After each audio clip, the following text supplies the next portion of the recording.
What is going on, guys? My name is Lextasy and welcome back to the channel. It has been so long since I've seen your faces, but it feels so good to be back. Yes, a little bit nerve-wracking because it's been about 6 months since last update, but we are back with a very special project for this channel. Yes, you're not mistaken. That is a 2018 Ford F150 V8 that is going to be pushing well over 1,000 horsepower by the time we're done with it. This is going to be our race truck for the channel. It is completely different. I know a lot of people just have no idea where this truck came from. I don't either until I started looking at specs and gotten a lot of good ideas. This is a very special vehicle, guys, and I cannot wait to share with you guys everything that I've learned about it and why this is going to be a great platform for us to, I don't know, have some fun this season, especially take some money back from a lot of people. So I'm excited, guys. Let's get this video going. I have a lot to share with you and I missed you guys. First and foremost, guys, thank you so much for the true OGs that have stuck around. I have seen every one of your comments. Thank you for people that reached out on Instagram and everywhere else. If you have any questions or if you want me to answer questions about my life and what has been happening since I've been gone, I will absolutely do that. Just leave your comments down below or questions or whatever you want me to answer. Yes, the Redeye Charger is gone. Yes, the TRX is gone. That's been gone for a while now. I've actually had an R8 and I've had a C706 since then. And now we picked up this truck. So here's how we're going to break this video down into, I would say, 3 parts. First part is going to be talking about what is the potential of this truck, what can it do. Secondly, we're going to talk about the exact specs of this truck and why it's such a special vehicle or special truck. And then thirdly, I'm going to tell you most of my plans because you want to leave some secrets, you know, that way you're not really telling the whole world about exactly what your truck can do and what it makes power wise and what the time slips are. But the people that are on this channel, you're going to get most of it and you're going to know exactly what's going to happen and how we're going to get there. But as I said, guys, it's 1,000 horsepower goal for this truck. That's what I want to do, honestly, within the next month or so, maybe 2 months, depending on how soon we can get the parts in. So here's what I can tell you about this awesome truck, that if it's built right, it can run in the high 8-second mark in the quarter mile. Yeah, I know. This truck right here can do what most Chargers and bunch of other sports cars cannot do for the fraction of a cost or the fraction of the total price with the build and everything like that and the cost of the vehicle. That's how crazy it is. Remember, keep in mind, guys, for the people that watched my channel for a while now, the Charger Redeye that I bought for like $80,000, the best time it ran was, I think, a 10.1 and a 666, I think, in the 8th with like a 174 60 foot. This thing is going to blow it out of the water and I cannot wait. I cannot wait to see how it does it. But it's going to be a new platform, new experience for me and for the whole channel, because for the most part we've done Mopars. You know, I've had a Hellcat, I've had a Redeye, I've had a Trackhawk, I've had a TRX, I've had all of those Mopars. I really am a Mopar guy. But I have experienced a 5.0 before in my 2015 Whipple 5.0, and I've had a Shelby GT350, so I've had a few Fords, and I know that it's pretty much a bulletproof motor, pretty much a bulletproof drivetrain, I would say. There is a few minor flaws or weaknesses which we can address really quickly. So here is the specs of this truck and why it's such a special vehicle. First off, this is a 2018 Ford F150 V8 with a 10-speed transmission and 4x4. Literally, this is a legitimate truck. Like, you can use this for any of your needs, daily needs. Like, I drive this every single day. I picked it up about a week ago and I've taken the trash out in it. I've done everything. It's been through snow, storms. It can do it all because it's an actual truck. Yes, it's got a smaller cab on it, which is not a big deal because honestly, I'm not going to put my family in here. They have their own ride. But for an everyday use, this is awesome. It's a perfect truck. Guess how much this thing weighs? 300 pounds less than my Charger Redeye did. A sedan, a car sedan, weighs 300 pounds more than a truck that can do everything. It's 4x4, it's got the big motor, 10-speed transmission, yet it weighs less. Why? Because of this aluminum body. This whole truck is made out of a really durable but lightweight metal, and it can take abuse. I mean, this metal, it's not like it's a plastic truck. It can do an everyday job. It can tow 5,000 pounds as well, but it weighs 300 pounds less than the Charger, 2,000 pounds less than what my Ram TRX weighed. That's incredible. That's so much weight that has been lost or not needed or not there, which makes the power to weight ratio on this V8, which puts out, I think, 398, 400 horsepower, is perfect. And matched with a 10-speed transmission, you're talking about some crazy good numbers off the line already. just from driving it for the last, I would say, a week, I would say I'm pretty impressed with it. It handles very well, even for how high it sits up. It's just a great platform to start with. Alrighty guys, so let's get this truck on the road and do a quick drive, as well as talk about why I chose this truck overall. Like, what was the reason behind picking a truck over anything else? For people that have been on my channel, have seen my channel for a while, you know that I've had the Hellcat, the black Hellcat. I've had the Redeye Charger. I've had the GTRs, the R7s, TRX. I've had all bunch of performance vehicles, Trackhawk even.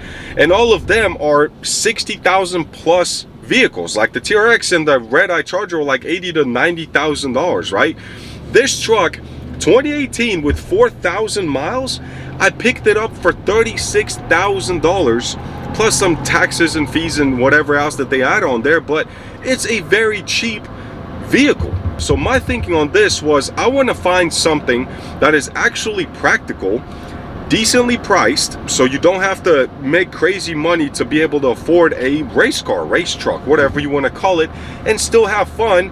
And then on the days you're driving it to work, you can take out the trash if you wanted to. So when I started looking up things, Midnight Performance really caught my attention. I'm pretty sure a lot of you guys know what that is. They're all over Facebook. They have a 5.0, actually a white 5.0, that literally runs some stupid numbers and wins a lot of money. It's just such a big monster, and it's amazing. So I started paying attention, realized it weighs nothing, so I was like, man, why not pick one of these up? So I found one locally, grabbed it for, like I said, $36,000. Let's say $15,000 to $20,000 in upgrades. I still come out way cheaper than even picking up a base Hellcat that does 700 horsepower but weighs more and still requires a lot of upgrades to get the same numbers we're going to be getting on this truck. So either way, I'm going to be winning by picking up this vehicle. This truck is just the right way to go. I cannot say it enough. It was like a big light bulb moment where I realized, like, I need to do this. Yes, they're a little bit hard to find, but like I said, $36,000 doesn't break the bank for most people, so anybody can pick them up and make something fun out of this and still enjoy daily and be reliable. This one, unfortunately, for the short cab and the short bed, first off, doesn't have a lot of power. It's just a V8. I mean, it's like 400 horsepower and a little bit less torque, but they also only come in the most stock base trim level, which is like XL or XLT. So luckily this one had at least a very small backup camera and had power windows, and then it has like this pleather vinyl seats, but all of them have like rubber flooring because, well, they're designed to be a utility vehicle. They're not supposed to be racing at the drag strip, which is going to be up to us to figure out how to make that happen. 0 to 60, I cannot find the time for a short bed and short cab, but on a like a Crew Max 5.0, I think it's like 5.5 0 to 60, which is not bad. So this one weighs about 1,000 pounds less than that, so I'm gonna say probably low 5 seconds for a 0 to 60. But we got to get this in the 2 seconds mark. 2 seconds. We're gonna cut the time almost in half of doing 0 to 60 in this truck, guys. Yes, we have a long way to go. Super comfortable ride. It's designed to be able to tow things 5,000 pounds. So yes, it sits up higher. Suspension is different. It's a very comfortable ride. Like, you can drive this daily. So we're gonna have to do a little bit of suspension work. We're gonna have to do a little bit of engine and transmission work to make it run right and be reliable to the limits that we want to go to. But for as a daily driver, guys, I mean, I love it. I personally love it. My issue has always been that I buy a truck, drive it, and I had a Cummins diesel, loved it, but then I'm like, man, I want a race car. So then I start looking for a race car, so I trade the truck in. I keep the race car and realize I can't do anything in the race car. It's not very practical. I could put some kids in there, but I can't go and pick up stuff from Lowe's hardware store. I can't do anything, so I sell it and get another truck. And it's always been a back and forth, but now I have something that for the most part drives like a car, but is a truck. It's a very practical vehicle, and I cannot say it enough. This truck is very, very practical, and it has all the power you ever want, but we're gonna take it up a notch. Alrighty guys, so let's talk about the 3 top things that we're gonna be doing to this truck to make it fast. And I'm talking wicked, stupid fast. First off, something that really won't affect the speed of this truck is we gotta make this thing look better. I mean, I'm sorry, but that's just a straight grandpa truck. It is. It is boring. Luckily, the previous owner put some sort of wheels on here so don't have those ugly alloy, I don't know, 18-inch hubcaps, whatever they look like. Headlights are horrible. You have a better chance of seeing something out the window by holding a the flashlight than using these headlights and fog lights, so those gotta go. The whole front end of this chrome, I just can't stand it. It doesn't look as bad with white paint job, but we're gonna paint match everything. We're gonna change the tail lights. We're gonna tint out the windows, of course. It's just gonna look a lot better. Of course, the wheels are gonna change welds and things like that for better traction. So the whole truck is going to look better. It's gonna take a little bit of time, but that's gonna be the very first mod we do, because when this thing goes cruising down or rolling down the road, I want people to know what it is and that it means business. So we're gonna have to just make it look like something that would actually want to drive every single day. Let's just be honest. Number 2, we are going to have to adjust the suspension. If we're talking about trying to put 1,000 horsepower down to the ground, even in 4x4, we can't have a top heavy truck like this. It's just sitting way too high, so we're gonna drop the suspension 3 inches in the front and 5 in the back. And of course, we're gonna do traction bars, because at the end of the day, we want this thing to hook. Any sort of wheel hop or anything like that will destroy this driveline, so we're gonna be replacing the drive shaft as well. So this thing will require a little bit more suspension work than most vehicles do, because again, it's a truck. It's not designed to be able to go down the drag strip doing 8-second passes in a quarter mile. So we are gonna have to do a little bit of adjustments there. And now let's talk about the most important part, and that is, what are we going to put under the hood on the top of this 5.0 motor? There's 2 different options. We can do twin turbo, so we can have 2 big turbos mounted here, or we can go and put a supercharger, either Whipple or Procharger, one of those as well. So there is a few really good options that we can go with. It took me about 4 or 5 days and calling multiple different shops to try to get a best opinion as to what I think we should do. Here's something you need to know about 5.0 motors. Great motor. Like I said, as long as you do the oil pump gears and the crank sprockets or whatever they're called, you should be fine. It's very reliable. It can take the horsepower and the torque. Speaking about torque, the 5.0 does not have high torque numbers. Keep in mind, whenever you're doing any sort of racing, wheel horsepower is pretty much your top speed. How fast can a vehicle go? Torque is how fast you get to that top speed. So if a vehicle has 1,000 horsepower, that's great, but if you got 200 torque, it's going to take you forever to get up there and get that speed going. So on the 5.0s, usually the torque numbers are substantially lower than the wheel horsepower, so we're going to have to keep that in mind. But I think we're going to go Whipple. So why did I decide to do Whipple? My thoughts is this truck, for the most part, will do a lot of dig racing, a lot of drag strip racing, because we do want to keep this legal and fun for everybody. It will do some road races in Mexico or Jamaica or wherever else we go. So Whipple's is that instant power. It's superchargers, right? Just like you guys know about Hellcats. You mash that gas pedal, you're gone. You're roasting tires. You got full potential, full power immediately.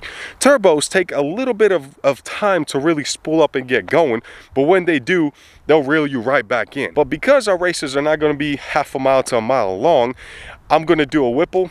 Instant power. When you mash it, as long as you got traction on 4 wheels, you're booking it. You're gone. You're going to be so far up that 1/8 mile, a quarter mile track, it's going to take a while for any other car to really catch up to you.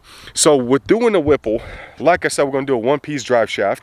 We're going to do fuel injectors, of course. We're going to do a smaller pool. We're going to do everything we can to really slowly work our way up to it. At first, when we do the Whipple, of course, we'll keep the horsepower low just so we learn it. We see what the improvements are. We are going to put this thing on a dyno to see what the stock numbers are, wheel horsepower, torque, and we're going to take it a drag strip as it sits just to see how embarrassing this thing really does or performs. Again, it's a truck. It's not going to blow everybody's mind.